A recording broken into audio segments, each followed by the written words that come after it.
Hello, welcome to my channel. And this is a microphone. Kind of cool. I got a microphone now. All right. Anyway, today we're going to talk about the videos that were sent in.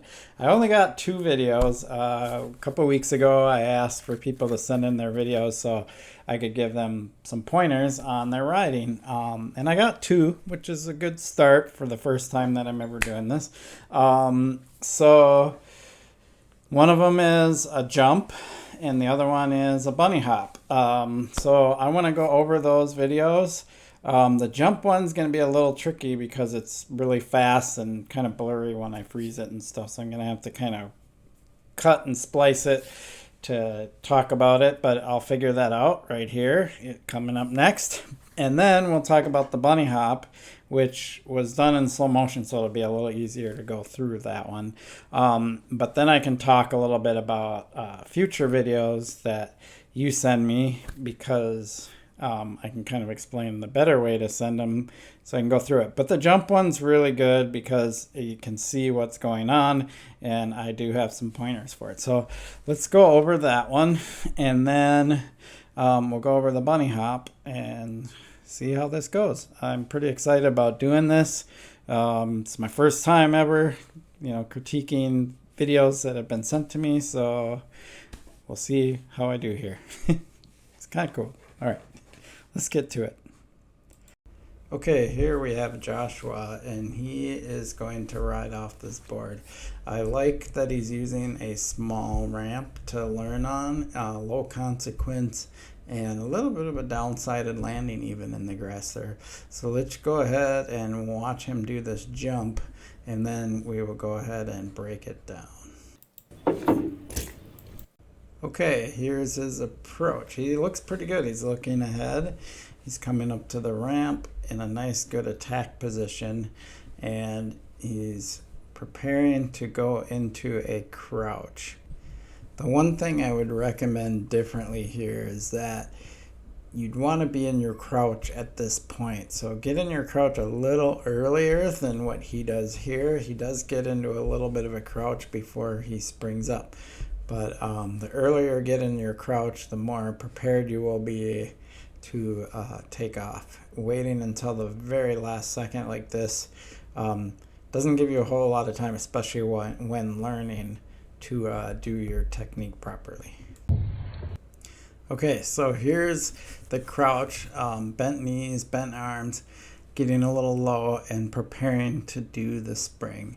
This is good. I would just start it a little earlier and probably get a little lower. So what happens next is where I have some advice to give. If you look close, he's springing up with both his arms and legs at the same time. So his back wheel is already starting to come off the ground at this point. His front wheel is near the end of the ramp, and he's going to take off with both wheels at the same time. If you're going to go off a jump, you want your front wheel to go off the ramp, and then you want your back wheel to ride out the ramp and then go off at the end of the ramp. So the reason this is happening is he's springing up with both his arms and legs at the same time. He isn't doing the row technique that I talk about a lot. The row technique is where you pull up with your arms and you push through with your legs.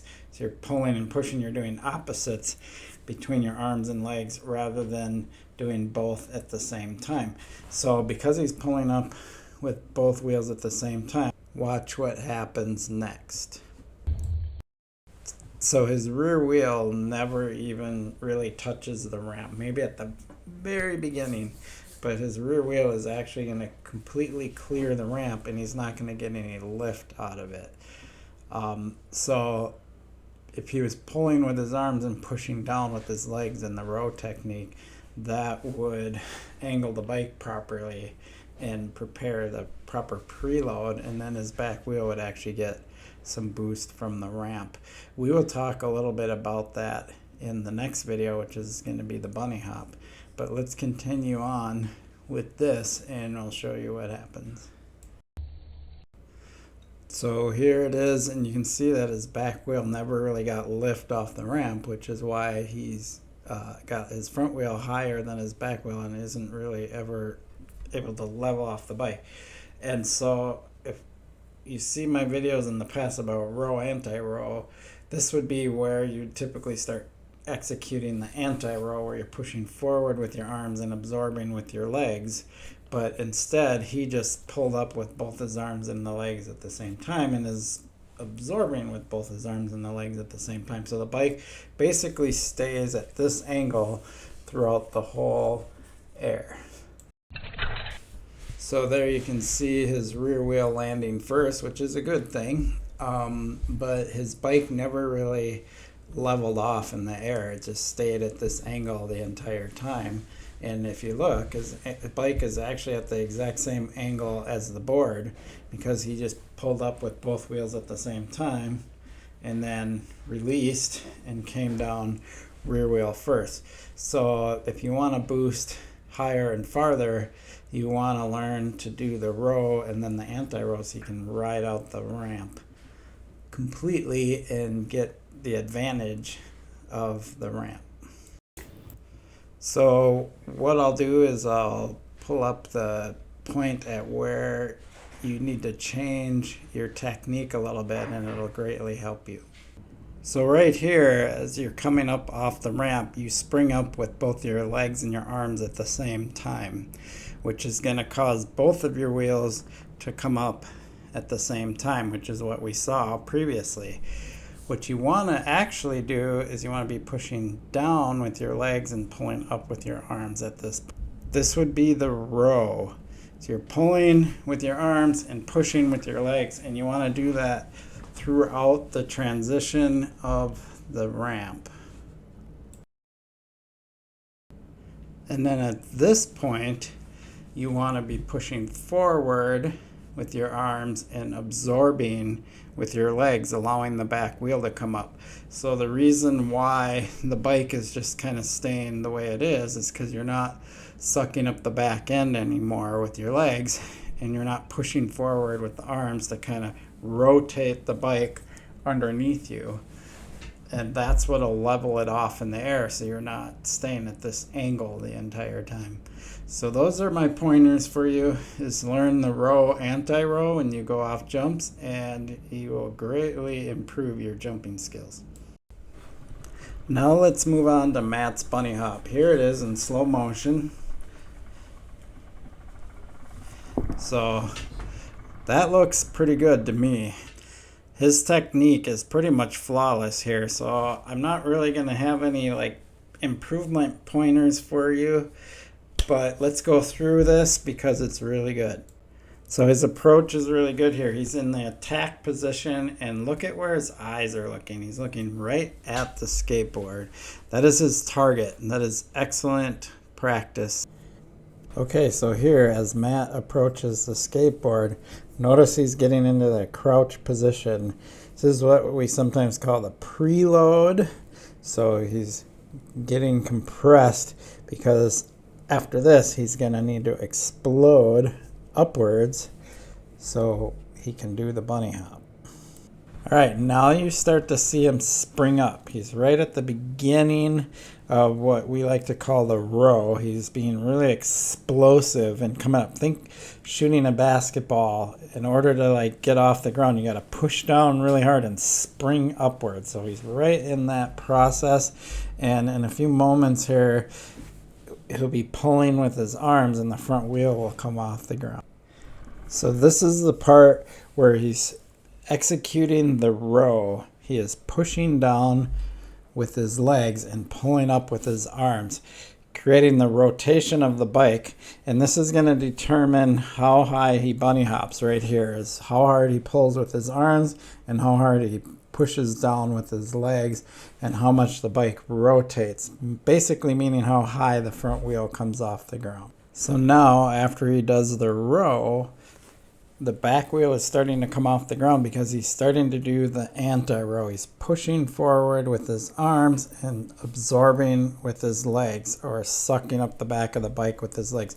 You can't lift the back wheel of the bike with your feet on the pedals. So why the back end comes up is because of that push forward with the arms and that rotation of the bike.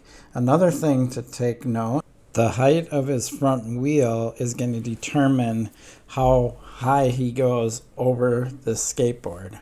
So he's got just a few extra inches of space over the board, and as he goes through, you'll see him level off because he's still pushing forward with his arms, and the back wheel will level off. So watch the bike rotate, and then right there, so you see where his hands came from closer to his hips, and now they're out in front of him, and that's what rotates the bike through the air and causes the back wheel to come up. And now he's leveled off and has the appropriate height to get over the skateboard, and just enough to get over it. Matt's technique is really good here. He has good form, and he's got the bike leveled off. So if he wanted to get higher, what he would need to do is explode harder at the beginning of that row, pull up the front end higher, and basically the height of the front wheel is going to gauge how high you're going to bunny hop. And in order to get the front wheel higher during that row, you got to really push down with your legs hard and fast and really pull hard with your arms. And just, it's basically everything you did here, Matt, but harder and more explosive and more pull on the front end to get it up and over the skateboard. So I recommend find another skateboard and interlock it in the wheels with this one and try to go the next level up and just build your height that way. So what comes next, I'm really impressed with. And this means that Matt really does understand the mechanics of this, because now that he's already peaked out and leveled off, he's got to prepare for landing.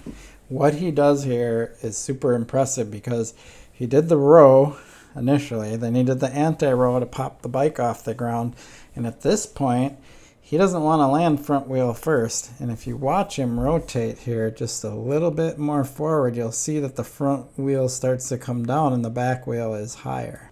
So right there, he's already starting to execute the row again. So if you want to do the proper bunny hop and then come down and land rear wheel first, you do the row to get your front wheel up and gauge your height.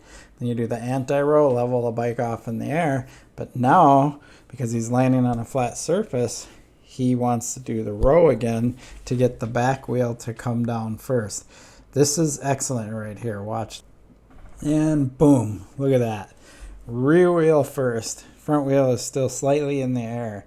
So that is perfectly executed and exactly what you have to do if you want to rotate the bike back again after leveling it off. So you land rear wheel first, and it allows for a softer landing. Now we're going to go ahead and just run the video out, and you'll see from here how he just allows himself to compress and absorb the and compress and ride away. Perfectly executed. That was really well done. I am really impressed. If you want to get a little bit higher, basically all you have to do is be more explosive at the beginning, get your front wheel higher, allow the bike to rotate more. Keep in mind on BMX bikes, because they have such a short rear end, it's a little unnerving when you're trying to bunny hop high and the front end comes up higher, because you're kind of like feeling like you might fall off the back.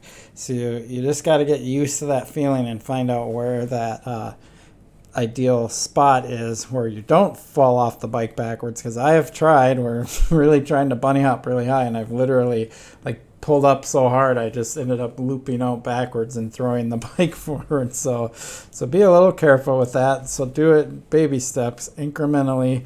Like I said, put another skateboard in there and then try for 2 skateboards, and so on and so forth. Okay, that was kind of fun. I liked doing that. And working out the challenges of doing the little slider and stuff like that. Really good stuff. This is exactly what I was asking for. So if you want to send in your video, I will do more of these. I will have the information down in the description of the 2 different ways you can send in video. I got WeTransfer as one way if you just want to send your raw MP3 file to me, Make sure it's MP3. That's what most videos should be. And then, am I saying MP3 when I should be saying MP4, MPEG-4? I think so, because MP3 is like the music format, isn't it?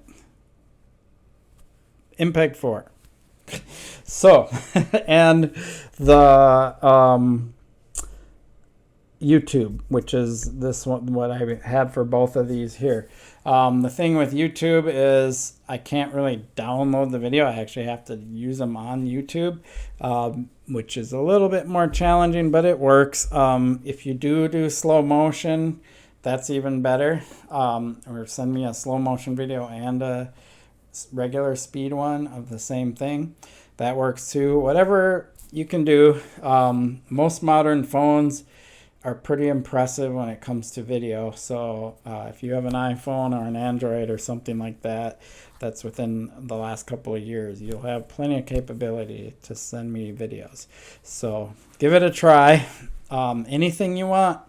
It can be cornering, it can be jumping, it can be bunny hopping like here, riding skinnies, or anything. Like, and if you even have like chest footage of yourself and you're running a technical section like a rock garden or something, that would be cool. But also make sure you do a side angle of that too, and maybe both videos combined, something like that. Whatever you can come up with, and anything that you want advice on, feel free to give it a try. I mean, obviously, if I can't figure out how to